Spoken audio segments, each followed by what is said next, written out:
Hello everyone, welcome in Dhyanam PCS classes. आज के video में हम लोग वीकली करंट अफेयर्स कंप्लीट करेंगे,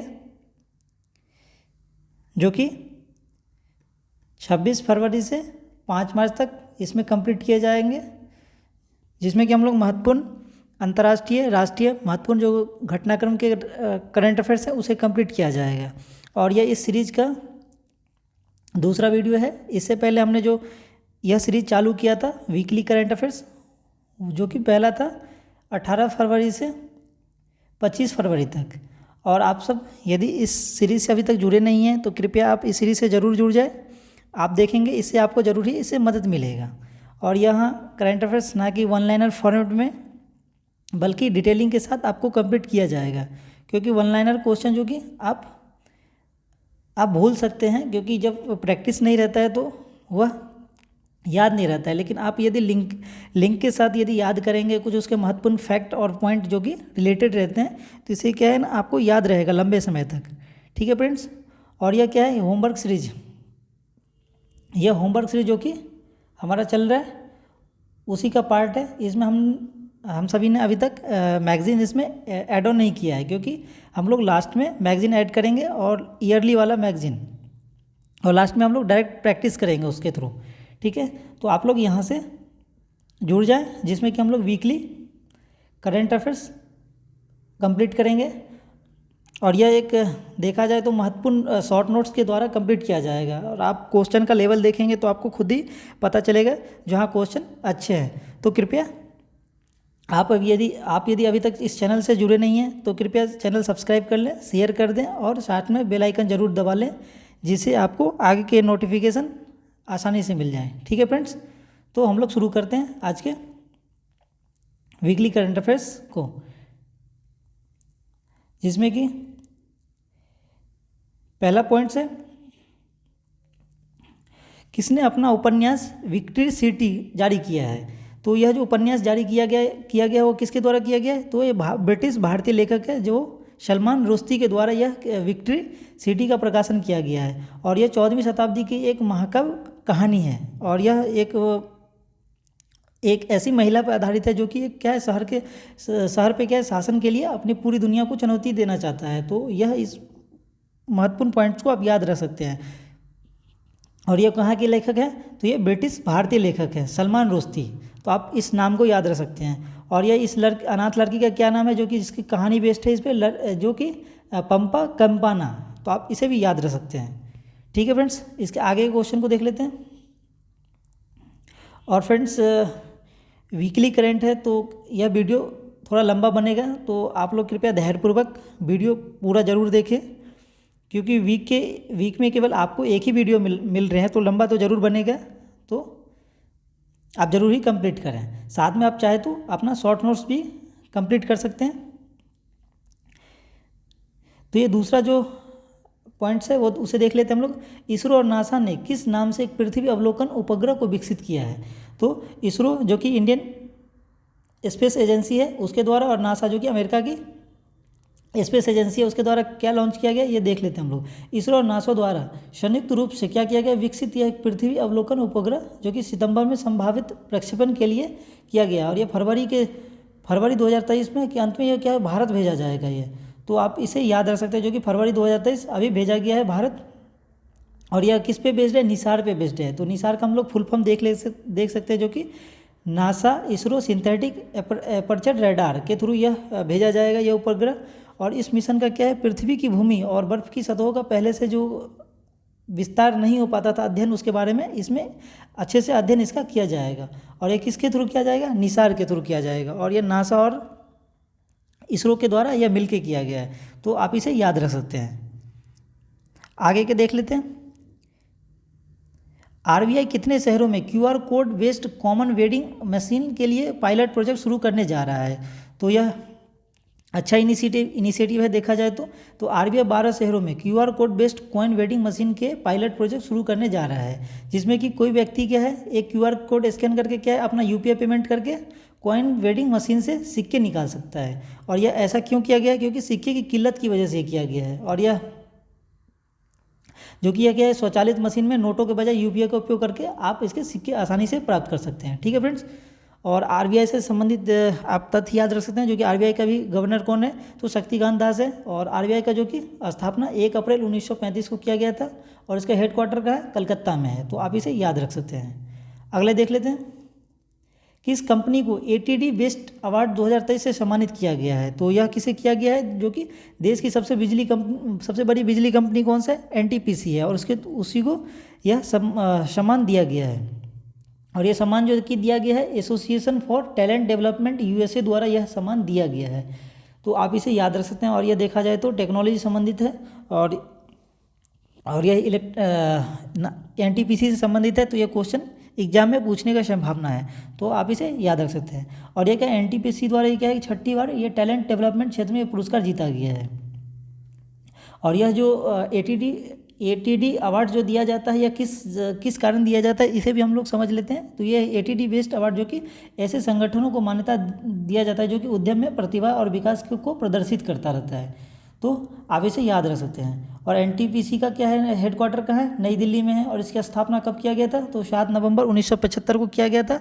और इसके वर्तमान में जो कि अध्यक्ष और प्रबंध निदेशक कौन है, तो गुरदीप सिंह है, तो आप इसे याद रख सकते हैं। आप चाहे तो वन लाइनर पॉइंट के द्वारा भी आप अपना शॉर्ट नोट्स बना सकते हैं, लेकिन आप थोड़ा उसके बैकग्राउंड को यदि आप नोट करेंगे तो आपको याद अच्छे से रहेगा आगे के लिए। ठीक है फ्रेंड्स, मैं चाहूँ तो आपको वन लाइनर में भी आपको कंप्लीट करा सकता हूँ, लेकिन यह क्या है, लंबे समय तक याद नहीं रहेंगे। तो आप इस इनिशिएटिव को आप कितना पसंद करते हैं, आप कृपया कमेंट सेक्शन में ज़रूर बताएं। यदि आपके सुझाव रहेंगे यदि पैटर्न चेंज करने का, तो उसे भी हम आगे के वीडियो में कोशिश करेंगे करने का, तो आप कृपया ज़रूर कमेंट सेक्शन में बताएं जो आपको कैसा लग रहा है यह। आगे के देख लेते हैं, भारत ने तुर्की और सीरिया, और ये इंपॉर्टेंट क्वेश्चन है, भारत ने तुर्की और सीरिया को भूकंप प्रभावित लोगों की मदद के लिए किस नाम से ऑपरेशन चलाया था।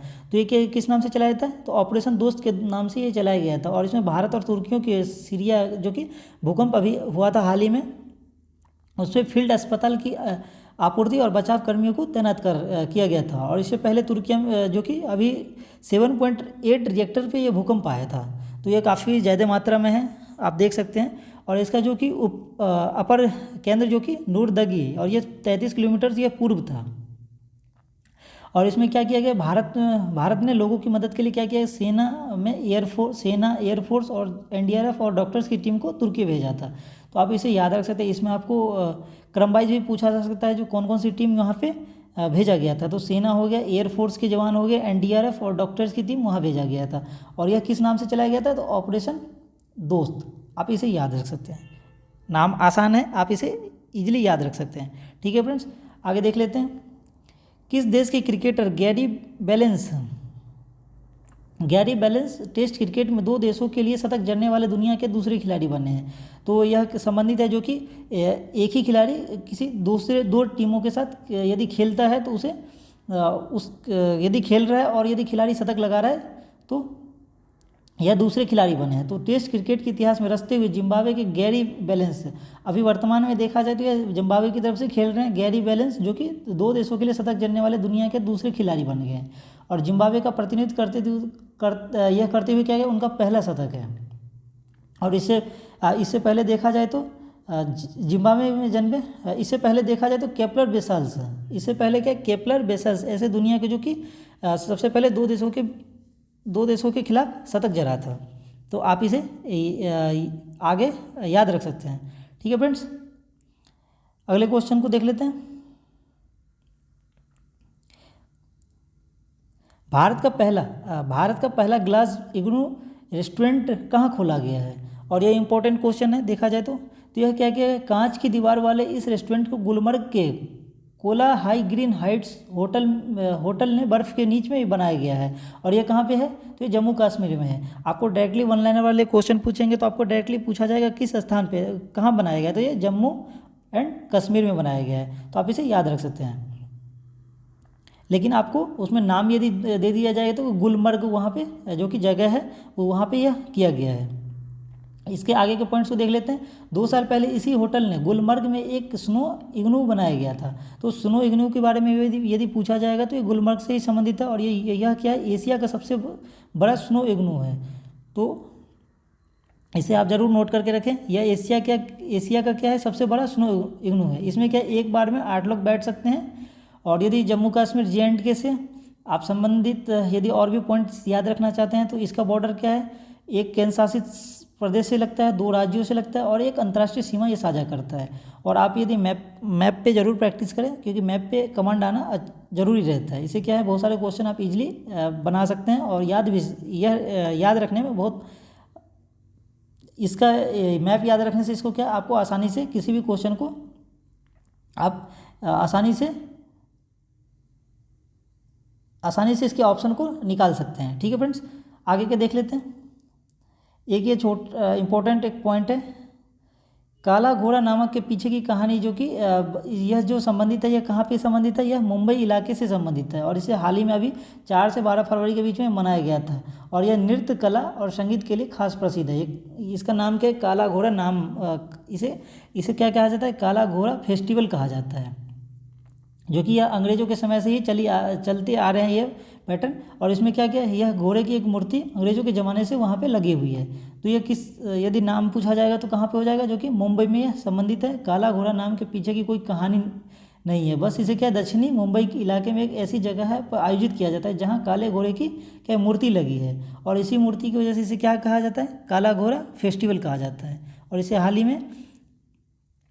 में 4 से 12 फरवरी के बीच में मनाया गया था। और यह नृत्य कला और संगीत के लिए खास प्रसिद्ध है, तो आप इसे याद रख सकते हैं। इसका क्या है, यदि थीम पूछा जाए आपसे तो पास्ट फॉरवर्ड थीम है, और इसे 1999 में इसे शुरू किया गया था।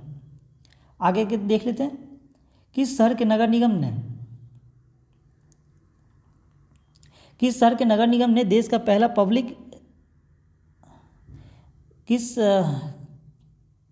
एक बार देख लेते हैं, किस शहर के नगर निगम ने देश का पहला पब्लिक इश्यू म्यूनिसिपल बॉन्ड्स जारी किया गया है। तो यह किसके द्वारा किया गया है, तो यह इंपॉर्टेंट क्वेश्चन है, जो कि इंदौर नगर निगम के द्वारा यह किया गया है। सोलर एनर्जी प्रोजेक्ट को फंड करने के लिए किया गया है, जिसमें कि टोटल 244 करोड़ रुपये को देश का पहला पब्लिक इश्यू म्यूनिसिपल बॉन्ड्स जारी किया गया है। तो आपको डायरेक्टली नाम से पूछा जाएगा, क्योंकि इतना डिटेल में तो नहीं पूछा जाएगा। हाँ, यदि आपको कोई ऑप्शन यदि दे जाए किससे संबंधित है, तो इस केस में आपको यह दिया जाएगा, सोलर एनर्जी प्रोजेक्ट को फंड करने के लिए यह किया गया है। यह नया इनिशिएटिव है देखा जाए तो। और इसमें 244 करोड़ रुपये का देश का पहला ये है, लेकिन ठीक है। और ये क्या है, यह पहली बार होगा जब कोई नगर निकाय भारत में व्यक्तिगत निवेशकों को क्या टारगेट कर रहा है। और यह सबसे पहले पूछा जाएगा यदि देखा जाए तो इनिशिएटिव, जो कि बेंगलुरु म्यूनिसिपल कॉर्पोरेशन द्वारा यह 1997 में यह पहली बार किया गया था। ठीक है, इसके आगे क्वेश्चन देख लेते हैं। भारत की राष्ट्रीय मान्यता प्रणाली को ग्लोबल क्वालिटी इंडेक्स 2021 में किस स्थान पर रखा गया था। तो यह मानक से संबंधित पूछा जा रहा है, इंडियन स्टैंडर्ड के बारे में। तो इसमें आप देख सकते हैं, जो कि क्वालिटी काउंसिल ऑफ इंडिया के तहत भारत की राष्ट्रीय मान्यता प्रणाली को हाल ही में ग्लोबल क्वालिटी इंफ्रास्ट्रक्चर इंडेक्स में दुनिया में 5वें स्थान पर रखा गया है। तो यह आपसे पूछा जा रहा है, जो कि ग्लोबल कम्युनिटी इंडेक्स किस स्थान पर रखा गया है। तो डायरेक्टली आप 5वां याद रख सकते हैं। यह क्यों दिया जाता है, यह गुणवत्ता बुनियादी ढांचे के आधार पर दुनिया की 184 अर्थव्यवस्था को रैंक के द्वारा यह दिया जाता है, जिसमें कि भारत का रैंक कितना है, तो 5 नंबर है। ठीक है, और यह किससे भारतीय गुणवत्ता परिषद, जो कि QCI, इसकी स्थापना जो कि 1997 में किया गया था। इसके मुख्यालय देखा जाए तो यह नई दिल्ली में है, और इसका वर्तमान में जो कि अध्यक्ष कौन है, जैक्से शाह है। तो आप इसे भी याद रख सकते हैं, इसके पॉइंट्स को। इसके आगे के देख लेते हैं। भारत ने किस नवनिर्मित बुनियादी ढांचे वित्त पोषण संस्थान ने 50 अरब रुपये के पहले बॉन्ड जारी करने की योजना बनाई है। तो यह किसके द्वारा किया गया, जो कि भारत के नवनिर्मित बुनियादी ढांचे वित्त पोषण संस्थान ने national bank for finance infrastructure and development ने। आप इसे याद रख सकते हैं कैसे, यह पूछा जा रहा है किसके द्वारा किया गया। तो भारत के नवनिर्मित बुनियादी ढांचा वित्त पोषण संस्थान national bank for finance infrastructure and development ने अगली तिमाही में 50 अरब रुपये के पहले बॉन्ड जारी करने का क्या योजना बनाया गया है। और यह भारत के घटते बुनियादी ढांचे के 2025 तक लगभग $1 ट्रिलियन के वित्त पोषण की आवश्यकता आवश्यकता है। और ये क्या है, यह आर्थिक विकास को गति देने के लिए नरेंद्र मोदी द्वारा यह देखा जाए तो एजेंडे का प्रमुख आधार रखा गया था। आपसे यदि इसमें नाम भी पूछा जाएगा किसके द्वारा किया गया था, तो यह नरेंद्र मोदी द्वारा किया गया था। और इसमें जो एजेंसी है जो कि national bank for finance infrastructure development, ठीक है। और इसे क्या है 2025 तक इसको लगभग $1 ट्रिलियन को पहुंचाने का इसका लक्ष्य है, ठीक है। आगे के देख लेते हैं। विज्ञान में महिलाओं और लड़कियों को अंतर्राष्ट्रीय दिवस कब मनाते हैं, तो विज्ञान में संबंधित पूछा जा रहा है, जो कि साल 2015 में संयुक्त राष्ट्र महासभा, इसमें क्या किया था 2015 में संयुक्त राष्ट्र महासभा ने विज्ञान और प्रौद्योगिकी क्षेत्र में महिलाओं के महत्वपूर्ण योगदान को मान्यता देने के लिए 11 फरवरी को विज्ञान में महिलाओं और लड़कियों के अंतर्राष्ट्रीय दिवस के रूप में नामित किया गया था। तो आप इसे याद रख सकते हैं, जो कि 11 फरवरी को यह किसके द्वारा किया गया था, तो यह संयुक्त राष्ट्र महासभा के द्वारा यह किया गया था। और यह विज्ञान और प्रौद्योगिकी के क्षेत्र में महिलाओं के जो योगदान को मान्यता देने के लिए यह कदम उठाया गया था, ठीक है फ्रेंड्स। तो 11 फरवरी आप इसे याद रख सकते हैं। और इसे साल 2015 में इसे शुरू किया गया था। अगले देख लेते हैं, कौन सबसे तेज 450 टेस्ट विकेट लेने वाले दूसरे गेंदबाज बन गए हैं। तो यह स्पोर्ट्स सेक्शन से देखा जाए तो इंपॉर्टेंट क्वेश्चन है। इस टाइप के क्वेश्चन अक्सर पूछे जाते हैं। तो अश्विन जो कि भारतीय स्पिन गेंदबाज हैं, दूसरे सबसे तेज 450 विकेट लेने वाले गेंदबाज बन गए। उनसे तेज सबसे जो लिया गया था वह किसके द्वारा, जो कि श्रीलंका के मुथैया मुरलीधरन के द्वारा लिया गया था। जबकि यदि टोटल विकेट देखा जाए तो अनिल कुंबले ने भी लिया है, जो कि भारतीय पूर्व कप्तान थे। लेकिन सबसे तेज पूछा जा रहा है, जो कि अश्विन के द्वारा 89 टेस्ट में यह उपलब्धि हासिल किया गया था, जबकि अनिल कुंबले के द्वारा 93 टेस्ट में यह उपलब्धि हासिल किया गया था। और जो कि सबसे तेज लिया गया था वह मुथैया मुरलीधरन के द्वारा 80 मैच में यह उपलब्धि हासिल किया गया था। तो यह सारे महत्वपूर्ण फैक्ट हैं जो कि एग्जाम में पूछे जा सकते हैं। आगे के देख लेते हैं, कौन सी कंपनी मार्च 2023 में स्टारशिप रॉकेट लॉन्च करने जा रहा है। तो यह कौन सी कंपनी है जो कि लॉन्च करने जा रहा है, तो यह स्पेस एक्स पहली बार कक्षा में अपने विशाल स्टारशिप लॉन्च सिस्टम को लॉन्च करने जा रहा है। यह कंपनी चंद्रमा और मंगल मिशन की दिशा में क्या है, एक महत्वपूर्ण कदम है। इसका उद्देश्य क्या है, नासा के अंतरिक्ष यात्री को चंद्रमा पे ले जाना है। आप देख सकते हैं फ्रेंड्स, यदि डायरेक्टली क्वेश्चन आपसे पूछा जाएगा तो आप डायरेक्टली स्पेस एक्स के साथ जा सकते हैं, लेकिन इसके क्या है कुछ महत्वपूर्ण जो कि तथ्य है उसे जानना जरूरी रहता है, जिससे क्या है आप लंबे समय तक इसको याद रख सकते हैं। और आपको क्वेश्चन किसी भी प्रकार से पूछा जाएगा तो आप इसके जो कि फैक्ट आपको याद रहे उस तरीके से आप बना सकते हैं। तो देख सकते हैं जो आप एक ही क्वेश्चन से कम 4-5 पॉइंट्स तो जरूर निकल के आते हैं। और क्वेश्चन ऐसा नहीं है आपको पूछा जाएगा किस कंपनी के द्वारा किया गया था, तो आप स्पेस एक्स कर सकते हैं, लेकिन उद्देश्य आपसे पूछ दिया जाएगा तो आप क्या करेंगे।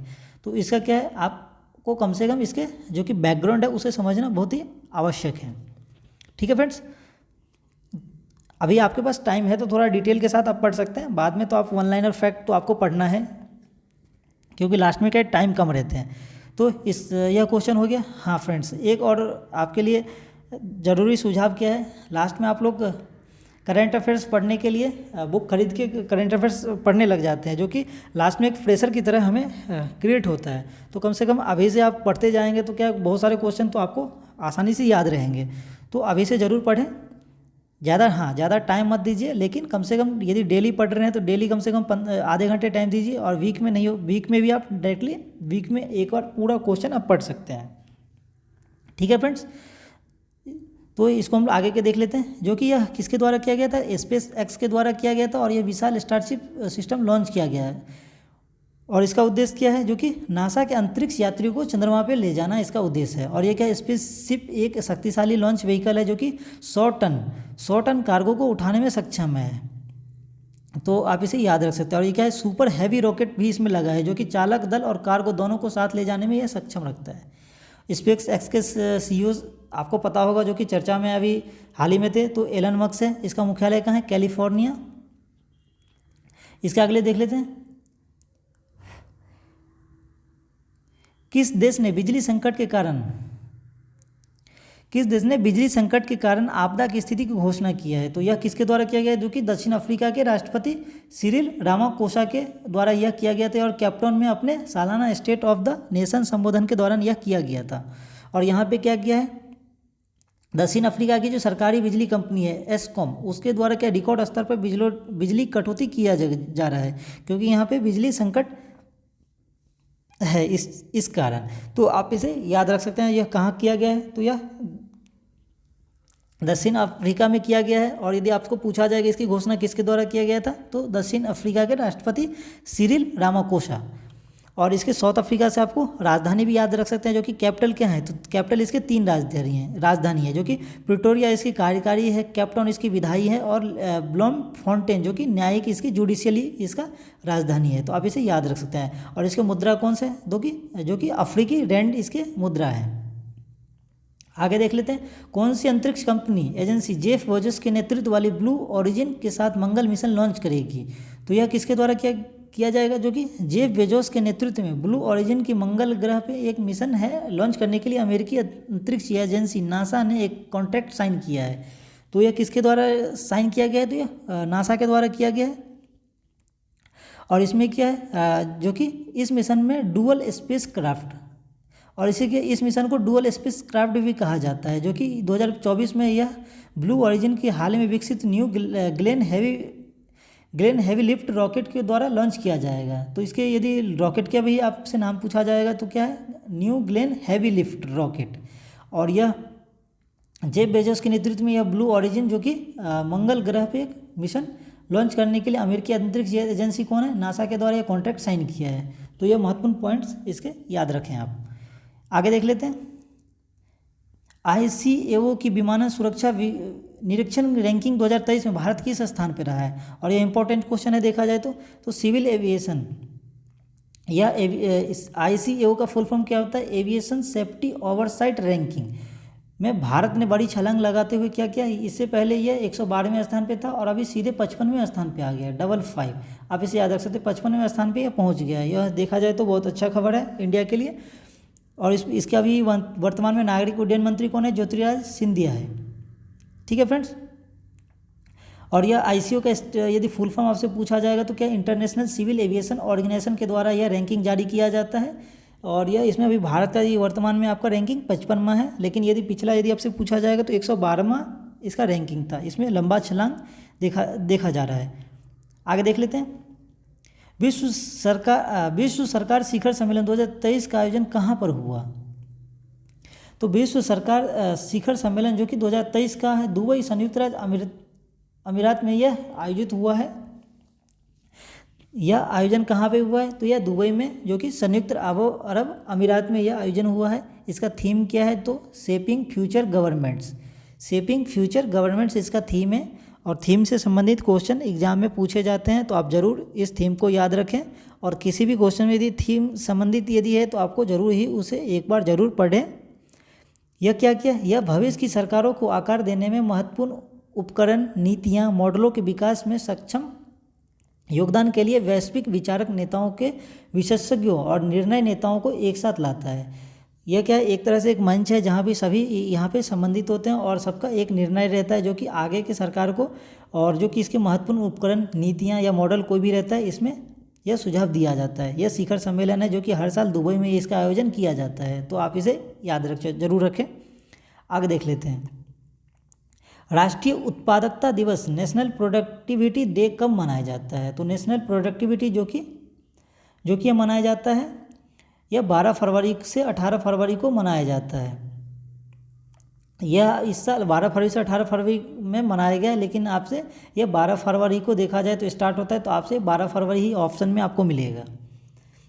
तो 12 फरवरी आप इसे याद जरूर रखें। राष्ट्रीय उत्पादकता दिवस का उद्देश्य देश के सभी क्षेत्रों में उत्पादकता और गुणवत्ता नागरिकता को प्रोत्साहन करना और बढ़ावा देना है। यह किससे संबंधित है? तो यह जो संबंधित है राष्ट्रीय उत्पादकता दिवस का उद्देश्य है जो कि सभी क्षेत्र में उत्पादकता और गुणवत्ता जागरूकता को क्या प्रोत्साहन करना और बढ़ावा देना है।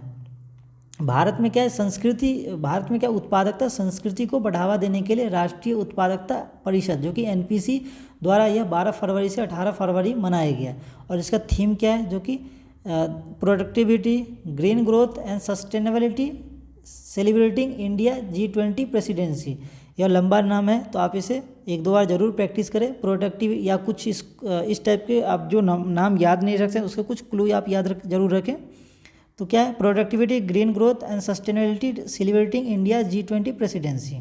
आगे देख लेते हैं, किसे जनवरी महीने के लिए ICC men's player of the month चुना गया है? तो यह किसे चुना गया है? जो कि यह भारतीय खिलाड़ी शुभमन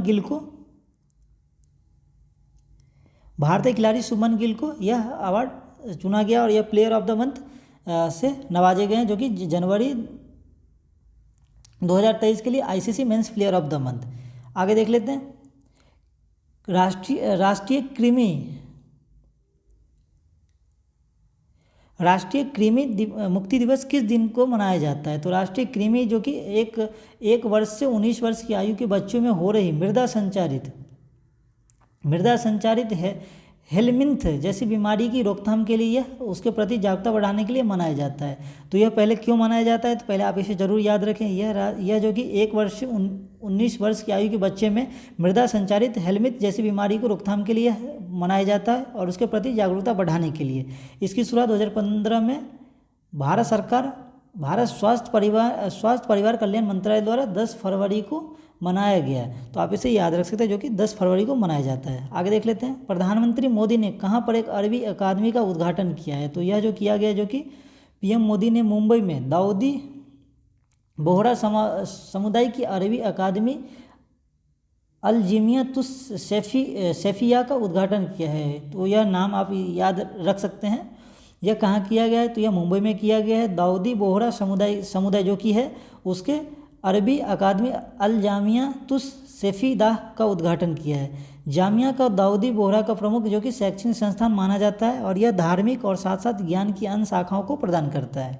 ठीक है, आगे देख लेते हैं, कौन क्रिकेट के तीनों प्रारूप में शतक लगाने वाले पहले भारतीय कप्तान बन गए हैं? और यह स्पोर्ट्स सेक्शन से क्वेश्चन है। तो यह इंटरनेशनल क्रिकेट के तीनों फॉर्मेट में शतक लगाने वाले पहले भारतीय कप्तान बन गए हैं। यह कारनामा भारतीय कप्तान और सलामी बल्लेबाज जो कि रोहित शर्मा ने यह कारनामा किया है। अभी हाल ही में जो कि टेस्ट चल रहा है उसमें इन्होंने शतक लगाए और इसी के साथ इन्होंने T20, वनडे और टेस्ट तीनों में यह कप्तानी के दौरान इन्होंने शतक जड़ा और यह पहले खिलाड़ी हैं जो कि यह बन गए हैं यह कारनामा करने वाले इंडिया की तरफ से। ठीक है, आगे देख लेते हैं, फरवरी 2023 में उच्च न्यायालय को कितने मुख्य न्यायाधीशों की उच्चतम न्यायालय में पदोन्नत किया गया है? तो यह किया गया है, जो कि उच्चतम न्यायालय ने 2 मुख्य न्यायाधीशों को उच्चतम न्यायालय के लिए पदोन्नत किया गया है। इनके शपथ लेने के बाद शीर्ष अदालत में न्यायाधीशों की संख्या कितना हो गया? 34 हो गया है और यह जो कि इसकी स्वीकृत अधिकतम संख्या है, इससे ज़्यादा संख्या नहीं हो सकता है। तो आप इसे याद रख सकते, जो कि अभी उच्चतम पे है, 34 पे है और यह भी 2 मुख्य न्यायाधीशों को इसके लिए पदोन्नत किया गया है। और आपसे कितने न्यायालय पूछा जा रहा है, कितने न्यायाधीश? तो 2 हो जाएगा, लेकिन इसके जो बैकग्राउंड को भी आपको समझना जरूरी है, क्योंकि यह बढ़ने से 34 हो गए हैं और यह अधिकतम संख्या 34 है, जिसमें कि यह किस किस को किया गया आप इसे याद रख सकते हैं। इसमें कि इलाहाबाद के उच्च न्यायालय के मुख्य न्यायाधीश राजेश बिंदल को और गुजरात उच्च न्यायालय के मुख्य न्यायाधीश अरविंद कुमार को।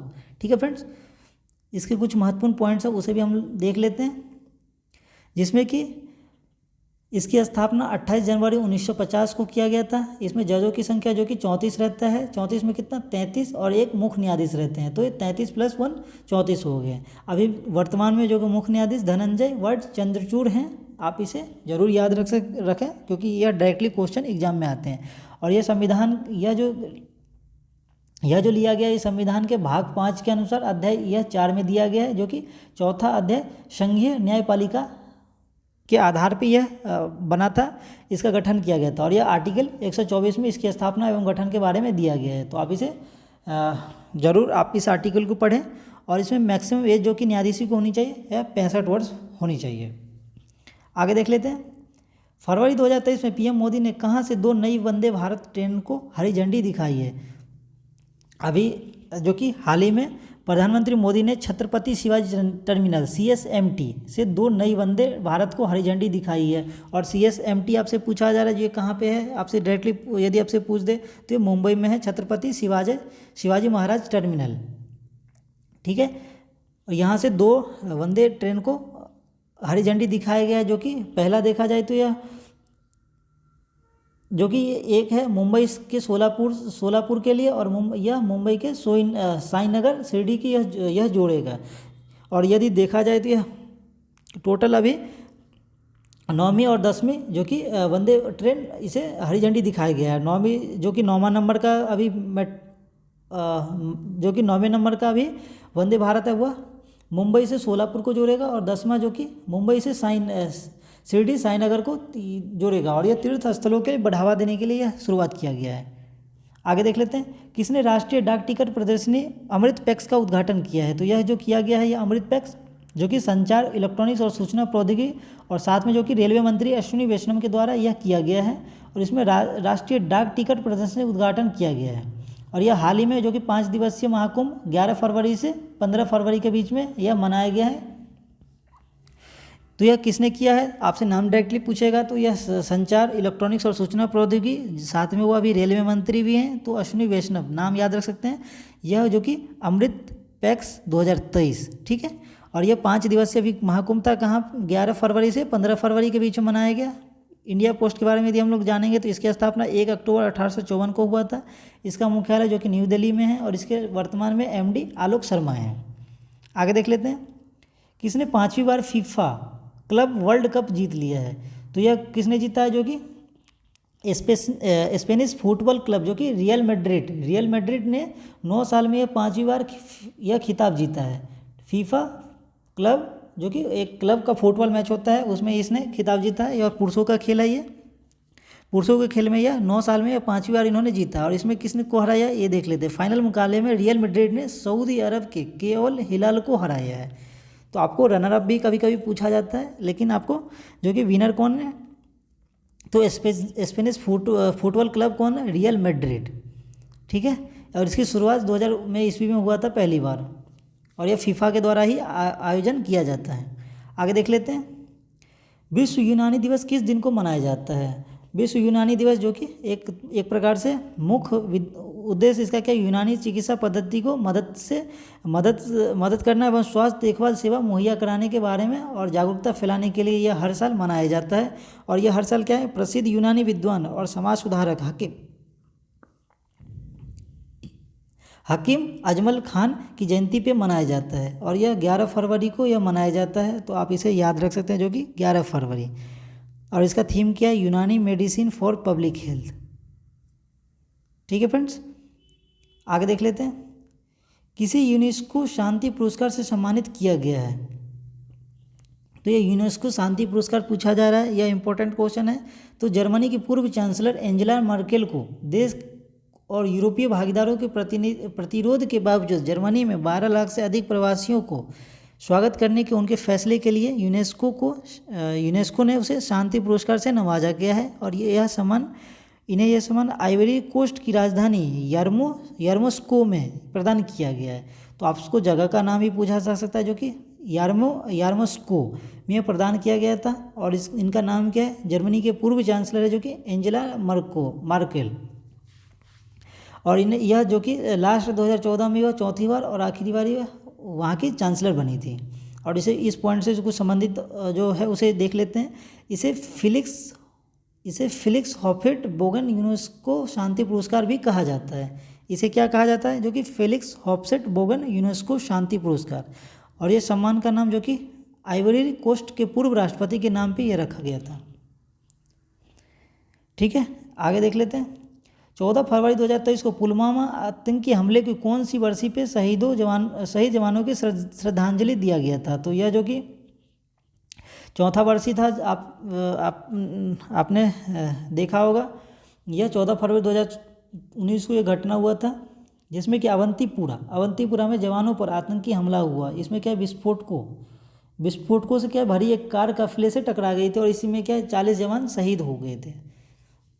CRPF जो कि 27 जुलाई 1939 की स्थापना हुआ था, इसका मुख्यालय न्यू दिल्ली में है। और इसके जो कि वर्तमान में डायरेक्टर जनरल जो कि सुजय लॉय थॉमसन है। आगे देख लेते हैं, किसने भारत की G20 अध्यक्षता के उपलक्ष्य में G20 थीम के साथ एक QR कोड जारी किया है। तो यह QR कोड जो कि जारी किया गया भारत की G20 प्रेसिडेंसी के सम्मान में शीर्ष भुगतान और वित्तीय सेवा स्टार्टअप पेटीएम के मालिक पेटीएम के मालिक कौन है?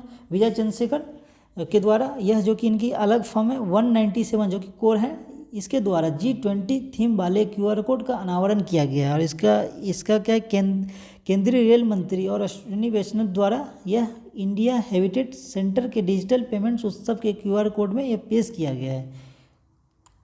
यह किसके द्वारा किया गया है? तो ये अश्विनी वैष्णव के द्वारा किया है, जो कि केंद्रीय रेल मंत्री और IT मंत्री हैं। और यह कौन सा QR कोड कौन सी कंपनी द्वारा? तो यह पेटीएम के द्वारा यह किया गया है। आगे देख लेते हैं, राष्ट्रीय महिला दिवस किस दिन को मनाया जाता है? तो राष्ट्रीय महिला दिवस हर साल 13 फरवरी को सरोजिनी नायडू की जयंती के उपलक्ष्य में मनाया जाता है। इस साल इनकी 144वीं जयंती है। और यह इस साल 2014 में सरोजिनी नायडू की जयंती पर राष्ट्रीय महिला दिवस के तौर पे मनाने की शुरुआत किया गया था। यह पहली बार जो कि 2014 में इसका शुरुआत किया गया था। सरोजिनी नायडू की ये प्रमुख क्या है, भारतीय स्वतंत्रता सेनानी व कवित्री हैं। उन्हें भारत में क्या कहा जाता है? कोकिला यानी नाइटिंगेल की उपाधि इनको दिया गया था, नाइटिंगेल ऑफ इंडिया कहा जाता है। आगे देख लेते हैं, किसने दिल्ली में हिमाचल प्रदेश के विद्यार्थियों और निवासियों की आवास की सुविधा प्रदान करने के लिए हिमाचल निकेतन की नींव रखी है? और यह देखा जाए तो इम्पोर्टेंट क्वेश्चन है, जो कि हिमाचल CM सुखविंदर सिंह सुक्खू द्वारा दिल्ली के द्वारका में हिमाचल निकेतन बिल्डिंग के निर्माण की नींव रखी गई है। और यह क्या किया गया, जो कि दिल्ली में हिमाचल के विद्यार्थियों और निवासियों के आवास प्रदान करने के लिए यह निर्माण किया जा रहा है। और यह 5 मंजिला इमारत जो कि इसका लक्ष्य बनने का 2025 तक इसका कंप्लीट होने का लक्ष्य रखा गया है। तो यह किसके द्वारा किया गया है? तो यह हिमाचल CM सुखविंदर सिंह सुक्खू द्वारा किया गया और यह दिल्ली के द्वारका में इसका निर्माण किया जा रहा है। आगे देख लेते हैं, किसे जनवरी महीने की ICC women's player of the month चुना गया है? तो यह जो चुना गया, जो कि इंग्लैंड की अंडर 19 महिला जो कि क्लान जो कि ग्रेस स्क्रिवेंस द्वारा यह पुरस्कार जीता गया है, जो कि सबसे कम उम्र की महिला खिलाड़ी है। और यह ICC का स्थापना यदि पूछा जाएगा आपको जो कि 15 जून 1909 में हुआ था। और इसका मुख्यालय जो कि दुबई में है। और इसके वर्तमान में अध्यक्ष ग्रेग बार्केल हैं और इसके CEO जेफ अलार्डिस हैं। तो यह जो कि जनवरी महीने के ICC women's player of the month किसे चुना गया है? तो कि इंग्लैंड की अंडर 19 महिला खिलाड़ी जो कि ग्रेस स्क्रिप्स द्वारा यह खिताब जीता गया है। आगे देख लेते हैं, किसे महाराष्ट्र के सर्वोच्च पुरस्कार महाराष्ट्र भूषण से नवाजा गया है? तो यह महाराष्ट्र भूषण जो कि यह महाराष्ट्र की सरकार द्वारा यह घोषणा किया गया, जो कि प्रसिद्ध सामाजिक कार्यकर्ता उपदेशक और सुधारक जो कि दत्तात्रेय जिसे कि उर्फ नाम क्या है, अप्पा साहेब धर्माधिकारी। इनका नाम क्या है? अप्पा साहेब धर्माधिकारी, जो कि वर्ष 2022 के महाराष्ट्र भूषण पुरस्कार से सम्मानित किए गए हैं। और यह जो पुरस्कार है, जो कि महाराष्ट्र सरकार भारत में महाराष्ट्र राज्य सरकार द्वारा प्रतिवर्ष प्रदान किए जाने वाले सर्वोच्च नागरिक पुरस्कार है। और पहली बार 1996 में इसका अनावरण किया गया था। तो आपसे पूछा जाएगा, जो कि यह पुरस्कार जो कि महाराष्ट्र सरकार द्वारा यह पहली बार 1996 में चालू किया गया था। और यह महाराष्ट्र सरकार का सर्वोच्च नागरिक पुरस्कार है, महाराष्ट्र भूषण।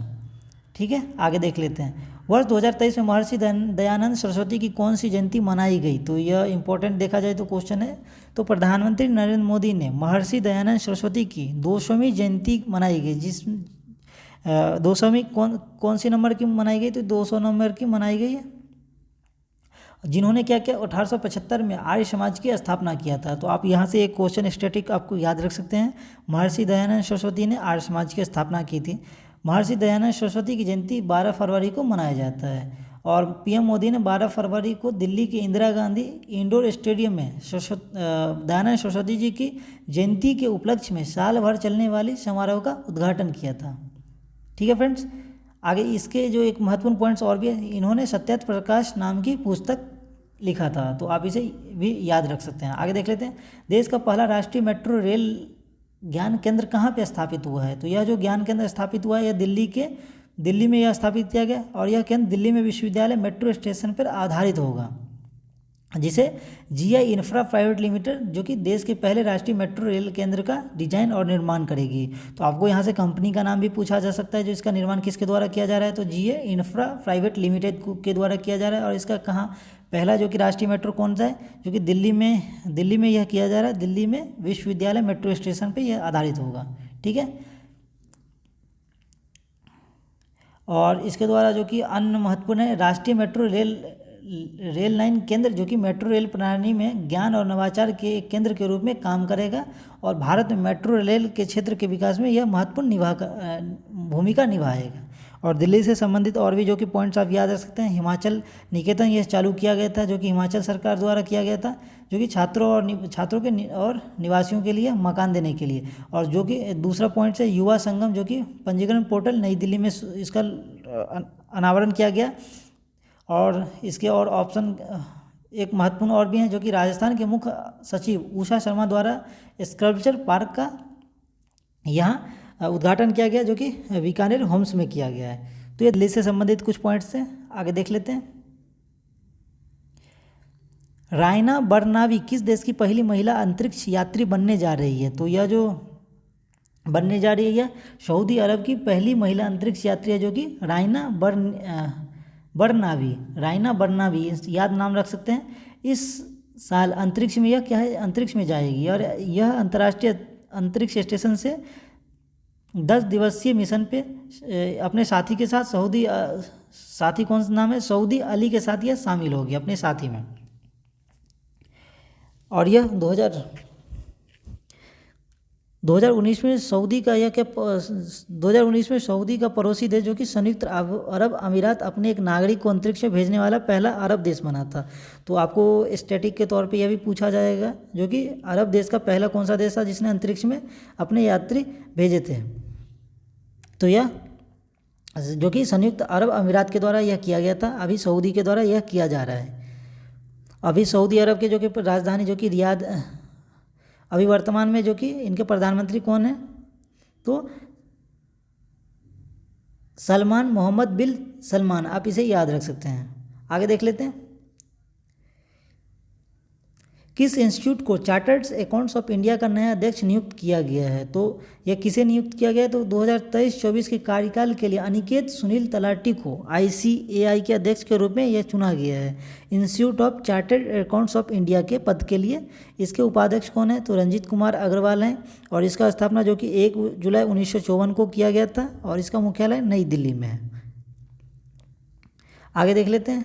किसने बेंगलुरु में आयोजित एरो इंडिया 2023 में स्केल मॉडल के Hindustan lead in fighter trainer के डिज़ाइन को लॉन्च किया है? तो यह जो किया गया है जो किसके द्वारा, तो हिंदुस्तान एरोनॉटिक्स लिमिटेड HAL के द्वारा यह किया गया और यह बेंगलुरु में आयोजित एरो इंडिया 2023 के 14वें संस्करण में इसे लॉन्च किया गया है। तो आपको संस्करण भी पूछा जाएगा जो कि 14वां संस्करण में इसे लॉन्च किया गया था जो कि HLFT 42 को पहली बार एरो इंडिया 2023 में प्रदर्शित किया जाएगा।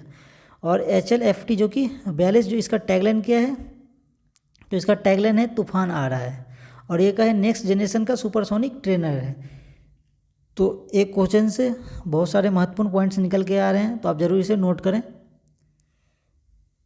आगे देख लेते हैं।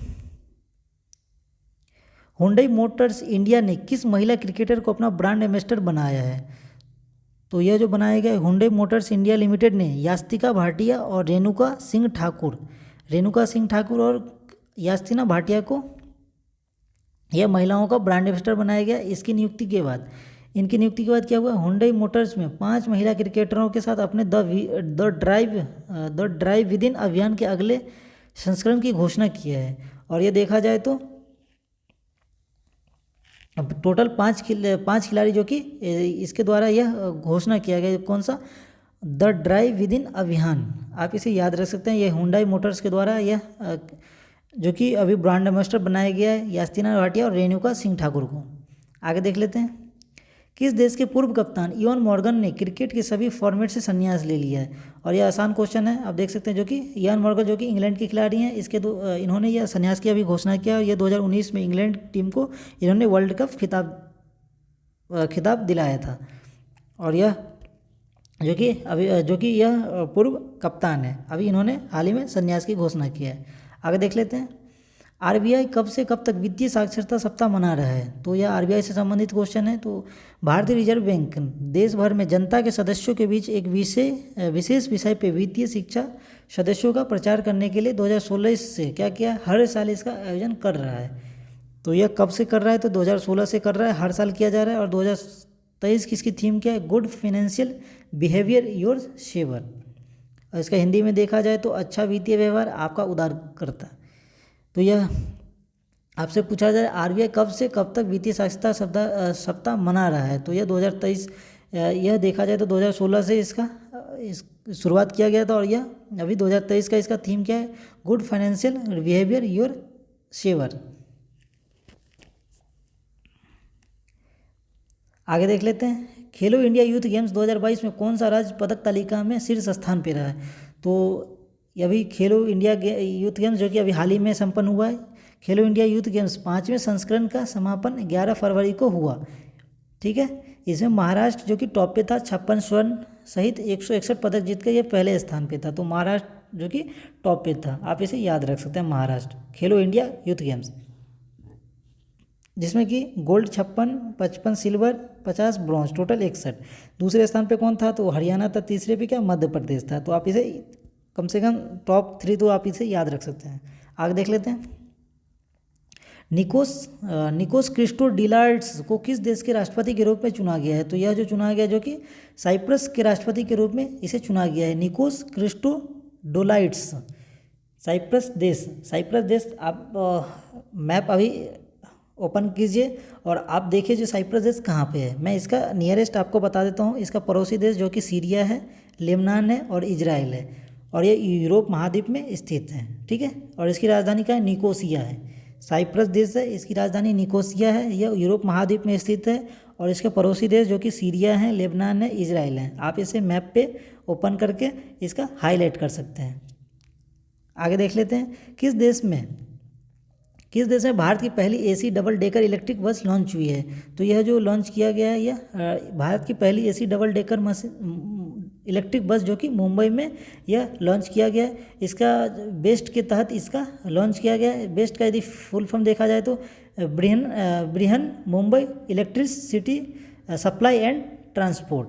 और यह जो ऑटोमोबाइल कंपनी है अशोक लीलैंड की, जो कि सहायक कंपनी है स्विच मोबिलिटी द्वारा इन बसों का बनाया गया था। तो आप इसे याद रख सकते हैं। क्या पूछा जाएगा, यदि आपसे पूछा जाएगा जो इस इलेक्ट्रिक बसों को किस कंपनी द्वारा बनाया गया है, तो अशोक लीलैंड की जो कि सहायक कंपनी है, पैरेट कंपनी आप बोल सकते हैं, सहायक कंपनी जो कि स्विच मोबिलिटी द्वारा इस मोबिलिटी द्वारा इसको बनाया गया है।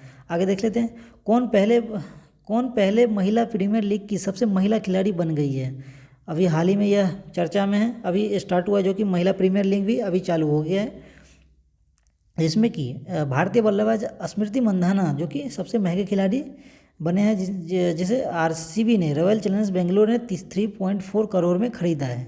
और यह आरसीबी के कप्तान भी हैं। ठीक है फ्रेंड्स, और इसका जो आयोजन जो कि 4 मार्च से 26 मार्च तक इसका किया जाएगा। इसमें टोटल 22 मैच होंगे और 5 टीम इसमें खेल रही है। और 5 टीम आप देखा जाए तो आईपीएल से संबंध आप जानते होंगे तो ईजिली है, जिसमें कि Delhi Capitals, Gujarat giants, Mumbai Indians, RCB जो कि रॉयल चैलेंजर्स बेंगलोर और यूपी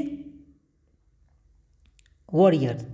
ठीक है, यह 5 टीमें जो कि महिला प्रीमियर लीग में शामिल है। आगे देख लेते हैं, केंद्र सरकार के अनुसार प्रधानमंत्री मुद्रा योजना के तहत 27 जनवरी 2023 तक कितने करोड़ रुपए का ऋण प्रदान किया गया। तो यह जो ऋण प्रदान किया गया है, केंद्र ने कहा है क्या कहा है, 27 जनवरी 2023 तक प्रधानमंत्री मुद्रा योजना के तहत लगभग 39 करोड़ रुपए ऋण दिए गए, जिसमें कि 26 करोड़ से अधिक ऋण महिलाओं के उद्यमियों के लिए दिया गया और लगभग 20 करोड़ के आसपास अनुसूचित जाति, अनुसूचित जनजाति और पिछड़ा वर्ग के उधारकर्ताओं को दिया गया।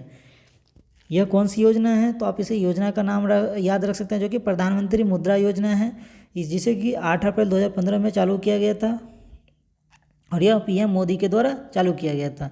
और इसमें हाल ही में जो कि 39 करोड़ ऋण दिए गए हैं और यह छोटे व्यवसायियों के लिए शुरू किया गया था यह योजना। आगे देख लेते हैं, किस बांग्लादेश के 22वें राष्ट्रपति के रूप में नियुक्त किया गया है। किसे बांग्लादेश के 22वें राष्ट्रपति के रूप में नियुक्त किया गया है, तो यह मोहम्मद सबाउद्दीन छोप्पू जो कि बांग्लादेश के यह पूर्व न्यायाधीश और स्वतंत्रता सेनानी थे। सॉरी फ्रेंड्स, थे नहीं, अभी वर्तमान में हैं, तो हैं पूर्व न्यायाधीश और स्वतंत्रता सेनानी है। और यह मोहम्मद बिन हमीद की जगह लेंगे। और बांग्लादेश से संबंधित आप याद रख सकते हैं, जो कि अभी प्रधानमंत्री शेख हसीना हैं। इसकी राजधानी जो कि बांग्लादेश का ढाका है। भाषा यदि पूछा जाएगा आधिकारिक भाषा तो बंगाली है और बांग्लादेशी टका इसका मुद्रा है। आगे देख लेते हैं, किस राज्य में देश का सबसे सख्त नकल विरोधी कानून लागू किया गया है। तो यह जो कि लागू किया गया राज्यपाल लेफ्टिनेंट जो कि जनरल गुरमीत सिंह द्वारा उत्तराखंड प्रतियोगी परीक्षाओं के अध्यादेश को यह मंजूरी दिया गया है। और ये नकल विरोधी कानून को देश का सबसे बड़ा नकल विरोधी कानून है। इस नकल विरोधी कानून के तहत नकल माफिया को आजीवन कारावास या 10 साल की जेल और साथ में 10 करोड़ रुपए का जुर्माना लगाने का प्रावधान है। इसके अलावा नकल माफिया को संपत्ति जब्त करने का भी प्रावधान होगा। यह अच्छा इनिशिएटिव है देखा जाए तो, क्योंकि आजकल एग्ज़ाम होते हैं, एग्ज़ाम पेपर लीक हो रहे हैं, इस सब को संबंधित देखा जाए तो इसी के द्वारा यह शुरुआत किया गया है। और यह देखा जाए तो उत्तराखंड सरकार द्वारा अच्छा इनिशिएटिव है। आगे देख लेते हैं, केंद्र सरकार सामान्य बीमा स्वास्थ्य व्यवसाय में मौजूदा सुरक्षा अंतर को दूर करने के लिए किस नाम से एक पोर्टल स्थापित करेगा। तो यह जो पोर्टल है जो कि सरकार ने देश में जीवन स्वास्थ्य और स्वास्थ्य बीमा व्यवसायों को मौजूदा सुरक्षा अंतर को दूर करने के लिए बीमा सुगम पोर्टल, तो आप इसे याद रखें, सुगम पोर्टल करने का प्रस्ताव किया जाएगा, जो कि वित्त मंत्रालय निर्मला सीतारमन ने कहा है कि भारतीय बीमा विनियामक और विकास प्राधिकरण ने सूचित किया है कि पोर्टल एक क्या है, बीमा बाजार का बुनियादी ढांचा होगा और जहां बीमाकर्ता वितरण के नेटवर्क और पॉलिसी धारक वस्तुओं एक सहज डिजिटल प्लेटफॉर्म पर मिलेंगे। तो ये बहुत सारी इसमें बात दिया गया है, आप जो महत्वपूर्ण हो उसे जरूर नोट कर लें। यह पहले तो किसके द्वारा किया गया है, तो ये वित्त मंत्री निर्मला सीतारमण के द्वारा यह किया गया है। और इसमें कौन सा पोर्टल है, तो यह सुगम पोर्टल स्थापित किया जाएगा। तो इतना आप जरूर याद रखें और ये बीमा से संबंधित है। आगे देख लेते हैं, जेन्युइन इम्पैक्ट न्यूज़लेटर के अनुसार कौन 2021-22 के सबसे अधिक भुगतान पाने वाले एथलीट बने हैं। तो यह एथलीट से संबंधित है, कौन सा बना है जो कि कमाई के मामले में, तो यह अर्जेंटीना के जो कि लियोनेल मेसी है, जो कि सबसे सर्वाधिक कमाई किए हैं $130 मिलियन। और दूसरे स्थान पे कौन रहे हैं, तो यह लॉस एंजलिस जो कि उसके खिलाड़ी कौन है, लेकर्स पावर, जो कि दूसरे स्थान पर रहे, जो कि $121.2 मिलियन की कमाई किए हैं। तो आप इसे याद रख सकते हैं। आगे देख लेते हैं, किसने भारत के हैदराबाद में आयोजित फार्मूला ई प्रिक्स जीत ली है। तो यह किसके द्वारा जीता है, तो यह जीन एरिक वर्गन ने भारत में फार्मूला ई की पहली रेस जीती है। फार्मूला ई वैगन की यह क्या है, 11वां जीत है। फार्मूला ई में क्या वैगन की कौन सी जीत है, तो 11वां जीत है। और यह भारत में जो कि आयोजित हुआ था हैदराबाद में, जीन एरिक भी इसमें विजेता बनी है। और भारत में पहली बार फार्मूला ई रेस की मेजबानी हैदराबाद में किया गया है, जो कि अभी हाल ही में हुआ है। तो आप इसे याद रख सकते हैं। शिपिंग मंत्रालय ने किसकी अध्यक्षता में रोल ऑन पैसेंजर फेरी सेवा के संचालन के लिए संशोधित दिशा निर्देशों का मसौदा तैयार करने के लिए एक समिति का गठन किया गया। तो यह जो किया गया दीनदयाल पोर्टल, जो कि दीनदयाल पोर्ट अथॉरिटी के अध्यक्ष ने यह समिति रोरो या रोपैक्स टर्मिनस ऑपरेटर के लिए मॉडल रियायत समिति और देश में फेरी सेवाओं के संचालन के लिए मॉडल लाइसेंस समझौते का मसौदा तैयार करेगी। और यह कदम जो कि केंद्रीय बजट 23-24 में उल्लेखित सार्वजनिक निजी भागीदारी पीपीपी प्राइवेट पार्टनरशिप यह जो कि माध्यम से तटीय शिपिंग को बढ़ावा देने के लिए यह शुरू किया गया है, जो कि दीनदयाल पोर्ट अथॉरिटी के अध्यक्ष जो कि समिति रोरो पैक्स यह मॉडल और लाइसेंस का इसका समझौता किया गया है। ठीक है, आगे देख लेते हैं, किसे गुजरात उच्च न्यायालय का मुख्य न्यायाधीश नियुक्त किया गया है। अभी हाल ही में मुख्य न्यायाधीश का बहुत सारे जगह परिवर्तन हुए हैं और कुछ नए बने हैं, तो इससे संबंधित है। तो गुजरात उच्च न्यायालय का मुख्य न्यायाधीश किसे नियुक्त किया गया, तो गुजरात उच्च न्यायालय का मुख्य न्यायाधीश जो कि न्यायमूर्ति सोनिया गिरधर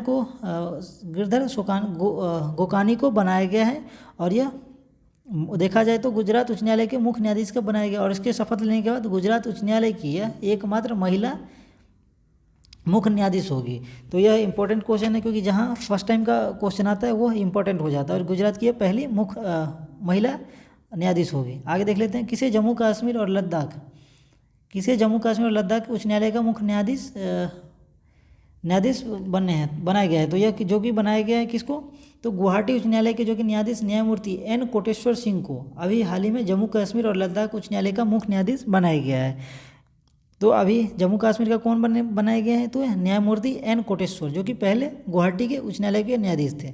साथ में हम इसे भी याद, गुवाहाटी के कौन बनाए गए हैं, तो संदीप मेहता बनाए गए, जो कि पहले राजस्थान के थे। और त्रिपुरा के जो किसे बनाया गया, तो जसवंत सिंह को बनाया गया, और ये पहले उड़ीसा के थे। तो ये सारे मुख्य न्यायाधीश से संबंधित हैं। अब आगे जो कि महत्वपूर्ण वन लाइनर फैक्ट वाले क्वेश्चन है उसे हम लोग देख लेते हैं, और ये हम जल्दी जल्दी कंप्लीट करते हैं, वीडियो लंबा होते जा रहा है। आप लोग कुछ समय और पेशेंस बना के वीडियो ज़रूर देखें। आगे देख लेते हैं। हाल ही में इन्फोसिस ने उद्यम क्लाउड एडॉप्शन बढ़ावा देने के लिए किसके साथ समझौता किया गया है, तो यह जो समझौता किया गया है यह माइक्रोसॉफ्ट के द्वारा समझौता किया गया है। इन्फोसिस ने उद्यम क्लाउड्स के लिए माइक्रोसॉफ्ट के साथ समझौता किया है। नेक्स्ट देख लेते हैं। हाल ही में FATF ने किस देश को सदस्यता रद्द किया है, तो यह जो कि रूस का सदस्यता रद्द किया गया। FATF के द्वारा यह सदस्यता रद्द किया गया है रूस को। यूथ 20 इंडिया शिखर सम्मेलन मेजबानी कहाँ हुआ है, तो जो कि वडोदरा में किया गया है। यूथ 20 इंडिया शिखर सम्मेलन की मेजबानी वडोदरा में किया गया है। आगे देख लेते हैं। अमेजॉन किस देश में ONDC नेटवर्क में शामिल हुआ है, तो यह भारत में शामिल हुआ है। अमेजॉन किस देश में ONDC नेटवर्क में शामिल हुआ है, तो यह भारत में शामिल हुआ है। भारत का पहला हाइब्रिड रॉकेट कहाँ लॉन्च हुआ है, तो ये पहला जो कि लॉन्च हुआ है वह तमिलनाडु में लॉन्च किया गया है। भारत का पहला हाइब्रिड रॉकेट कहाँ लॉन्च हुआ है, तो यह तमिलनाडु में लॉन्च किया गया है। आगे देख लेते हैं।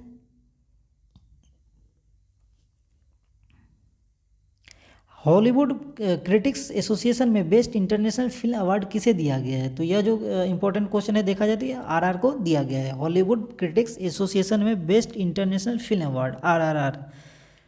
मुंबई चर्च गेट स्टेशन का नाम बदलकर क्या कर दिया गया, तो ये CD देशमुख स्टेशन कर दिया गया। और यह देखा जाए तो इम्पोर्टेंट है, आपको स्टेट PCS या स्टेट जो कि संबंधित एग्जाम है उसमें जरूर यह पूछा जा सकता है। तो मुंबई चर्च गेट स्टेशन का नाम बदलकर CD देशमुख स्टेशन कर दिया गया है। आगे देख लेते हैं। मेट्रो पहला वर्चुअल शॉपिंग ऐप लॉन्च कर रहा है, तो कौन सा मेट्रो लॉन्च कर रहा है, तो यह दिल्ली मेट्रो के द्वारा लॉन्च किया जा रहा है। आगे देख लें। किस देश ने 6ठी बार महिला T20 वर्ल्ड कप जीता है, तो यह जो कि ऑस्ट्रेलिया के द्वारा जीता गया है, और यह 6ठी बार यह वर्ल्ड कप जीता गया है। आगे देख लेते हैं। हाल ही में आयुष मंत्रालय ने अपना पहला चिंतन शिविर कहाँ आयोजित किया गया है, तो यह असम में यह पहला चिंतन शिविर आयोजित किया गया है। आयुष मंत्रालय यह किसके द्वारा शिविर आयोजित किया गया है, तो यह आयुष मंत्रालय द्वारा किया गया। आगे देख लेते हैं। हाल ही में किस देश के डेजर्ट फ्लैग 8 अभ्यास में भारतीय सेना भाग लेगी, तो यह एक बार फिर से पढ़ लेते हैं। हाल ही में किस देश के डेजर्ट फ्लैग 8 अभ्यास में भारतीय सेना भाग लेगी, तो यह UAE के साथ ये भाग लेगी। यूनाइटेड अमीरात UAE जो कि संयुक्त अरब अमीरात है। हाल ही में फिक्की ने किसे अपना महासचिव नियुक्त किया गया है, तो यह शैलेश पाठक नियुक्त किया गया है। और जो कि अध्यक्ष या MD संबंधित है क्वेश्चन, आप जरूर उसे नोट कर लें, लास्ट में आपको रिवीजन करने में सुविधा होगा, क्योंकि एक नए क्वेश्चन जरूर पूछे जाते हैं। तो हाल ही में फिक्की का जो कि महासचिव किसे नियुक्त किया गया, शैलेश पाठक को किया गया है। फिर आगे देख लेते हैं।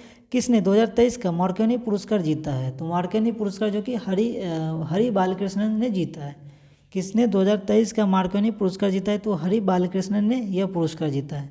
आगे देख लें। बायो एशिया समिट 2023 का 20वां संस्करण कहाँ पे संपन्न हुआ है, तो बायो एशिया समिट 2023 का 20वां संस्करण जो कि हैदराबाद में यह समापन हुआ है। आप इसे जरूर याद रखें। आगे देख लेते हैं। बोला टिनुबू नए राष्ट्रपति कहाँ के बने हैं, तो बोला टिनुबू जो कि राष्ट्रपति बने हैं नाइजीरिया के बने हैं। आप नाम से भी नाम नाइजीरिया से संबंधित है, तो बोला टिनुबू जो कि एक नाम है, यह वहाँ के राष्ट्रपति बने हैं। किस देश के प्रधानमंत्री 8वें रायसीना डायलॉग के मुख्य अतिथि होंगे, तो किस देश के प्रधानमंत्री 8वें रायसीना डायलॉग के मुख्य अतिथि होंगे, तो यह इटली के प्रधानमंत्री होंगे। यह इंपॉर्टेंट क्वेश्चन है देखा जाए तो। आगे देख लेते हैं। PIB का प्रधान महानिदेशक किसे बनाया गया, तो यह राजेश मल्होत्रा को बनाया गया है। PIB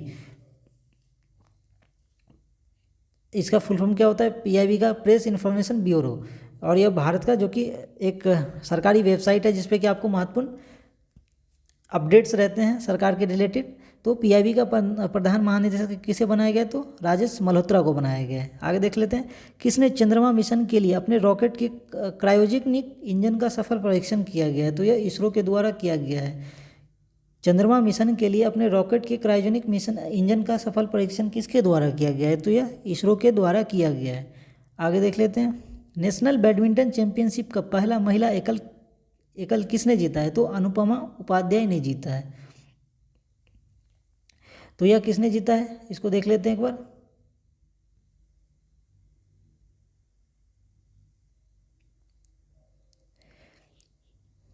नेशनल बैडमिंटन चैंपियनशिप का महिला एकल का खिताब किसने जीता है, तो अनुपमा उपाध्याय ने जीता है।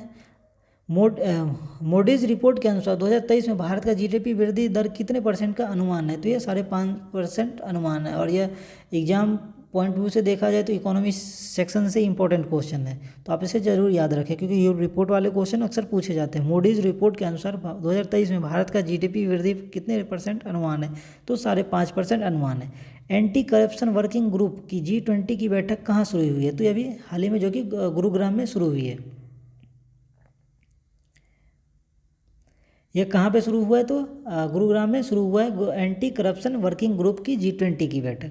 आगे देख लेते हैं, एशिया की अब तक की सबसे लंबी साइकिल रेस कहाँ शुरू हुआ है, तो यह जो कि शुरू हुआ है श्रीनगर में शुरू हुआ है। ठीक है, एशिया की अब तक की सबसे लंबी साइकिल रेस कहाँ पे शुरू हुआ है, तो यह श्रीनगर में शुरू हुआ है। आगे देख लेते हैं, भारतीय वायुसेना ने किस देश में शिन्यू मैत्री अभ्यास में भाग लिया है, तो यह जो कि जापान। भारतीय वायुसेना ने किस देश में शिन्यू मैत्री अभ्यास में भाग लिया है, तो यह अभ्यास जो कि जापान के साथ किया गया है, शिन्यू मैत्री। आगे देख लेते हैं, किस देश में बिम्स्टेक ऊर्जा केंद्र के शासी बोर्ड की पहली बैठक की मेजबानी की है, तो यह भारत के द्वारा यह किया गया है। किस देश में बिम्स्टेक ऊर्जा केंद्र के शासी बोर्ड की पहली बैठक की मेजबानी किया गया, तो यह भारत के द्वारा किया गया है। आगे देख लेते हैं, सिटी बैंक का रिटेल बिजनेस किस बैंक में शामिल है, सिटी बैंक का रिटेल बिजनेस किस बैंक में शामिल हुआ है, हाल ही में जो कि एक्सिस बैंक में यह शामिल हुआ है। सबसे बड़ा विदेशी एयरलाइंस के रूप में कौन सा एयरलाइंस उभरा है, तो यह एमिरेट्स जो कि संयुक्त अरब अमीरात की जो कि एयरलाइंस है, एमिरेट्स एयरलाइंस यह उभरा हुआ है सबसे बड़े विदेशी एयरलाइंस के मामले में।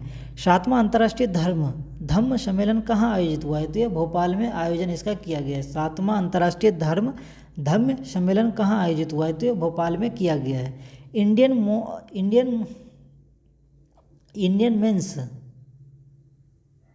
इंडियन मेंस हॉकी टीम के कोच किसे बनाए गए हैं, तो इंडियन मेंस हॉकी कोच के जो कि क्रेग फुलटन बने हैं। आप इसे ज़रूर नोट करके रखें क्योंकि आपसे पूछा जा सकता है।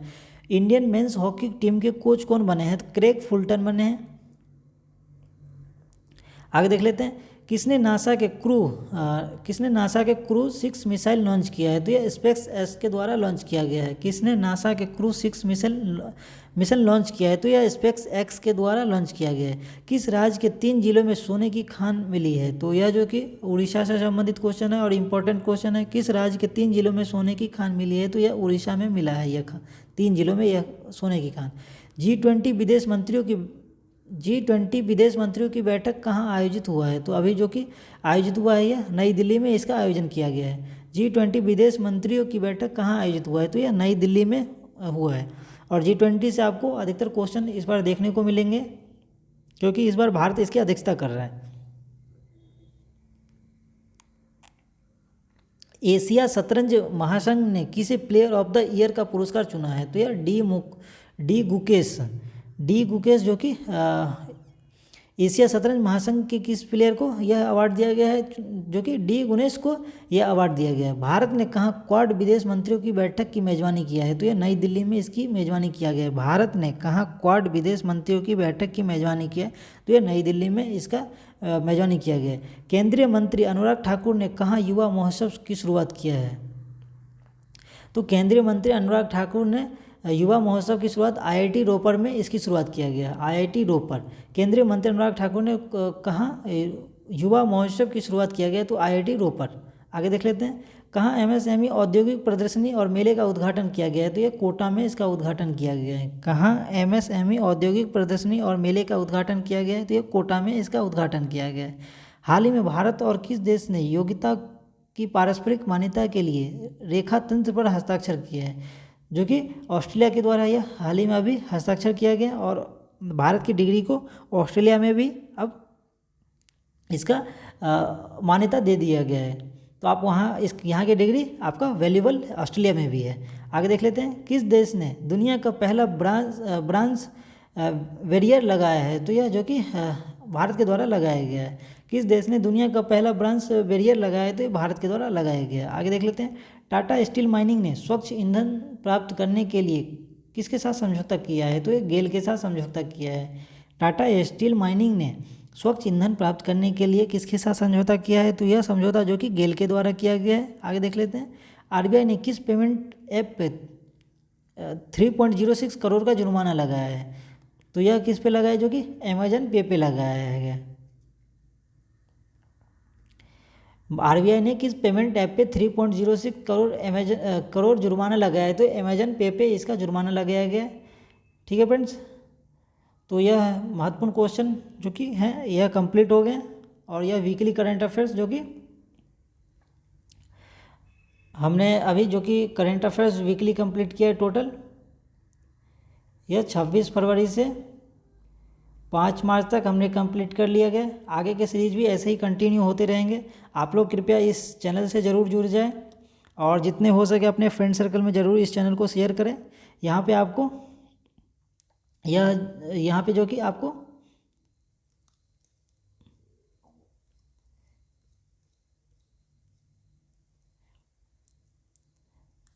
यहाँ पे जो कि आपको होमवर्क सीरीज भी चलाए जा रहे हैं, जो कि आप सेल्फ स्टडी के द्वारा इसे कंप्लीट कर सकते हैं। केवल जो आपको ग्रुप में होमवर्क टारगेट दिया जाता है उसे ज़रूर आप पूरा करें और टाइम रहते आप पूरा कर लेंगे तो आप देखेंगे जो आपको इसमें पीटी प्लस मेंस का अच्छे से तैयारी हो जाएगा। या ना कि पीएससी लाइन का, आप यदि वनडे भी किसी एग्ज़ाम की तैयारी करना चाहते हैं तो ज़रूर इस शेड्यूल को फॉलो कर सकते हैं, क्योंकि इसमें आप केवल शेड्यूल आप फॉलो करें, सब्जेक्ट तो आपको खुद ही पढ़ना है। चाहे तो आप कहीं से वीडियो देख के भी कंप्लीट कर सकते हैं, लेकिन क्या वो नॉलेज ज़्यादा समय तक रिटेन नहीं रहता है। आप खुद से यदि पढ़ेंगे ना तो आपको लंबे समय तक याद रहेगा। और यह एनसीईआरटी से पूरा कोर्स है हम लोग स्टार्ट कर रहे हैं और यह जो टारगेट हम लोग 3 महीने के अंदर इस एनसीईआरटी को कंप्लीट करना है। तो आप लोग ज़रूर इस सीरीज़ से जुड़ जाएँ, जो कि यह होमवर्क सीरीज है, होमवर्क सीरीज। ठीक है फ्रेंड्स, और आपसे बस एक रिक्वेस्ट है, जो आप यदि हमारे चैनल पर नए हैं तो कृपया सब्सक्राइब कर लें, और यदि आपने सब्सक्राइब कर लिया है तो आप अपने फ्रेंड्स सर्कल में ज़रूर इसे शेयर करें, जिससे हमें भी मोटिवेशन मिलता है आपके लिए जो नए नए वीडियो एग्ज़ाम पर्सपेक्टिव से महत्वपूर्ण हो उसे लाने के लिए। ठीक है फ्रेंड्स, मिलते हैं अगले सीरीज में, अगले सीरीज के जो कि वीडियो रहेंगे वीकली, और होमवर्क सीरीज में आपको जो कि अगले टॉपिक के साथ मिलेंगे। तब तक आप अपना पढ़ाई में रिवीजन करते रहें। धन्यवाद।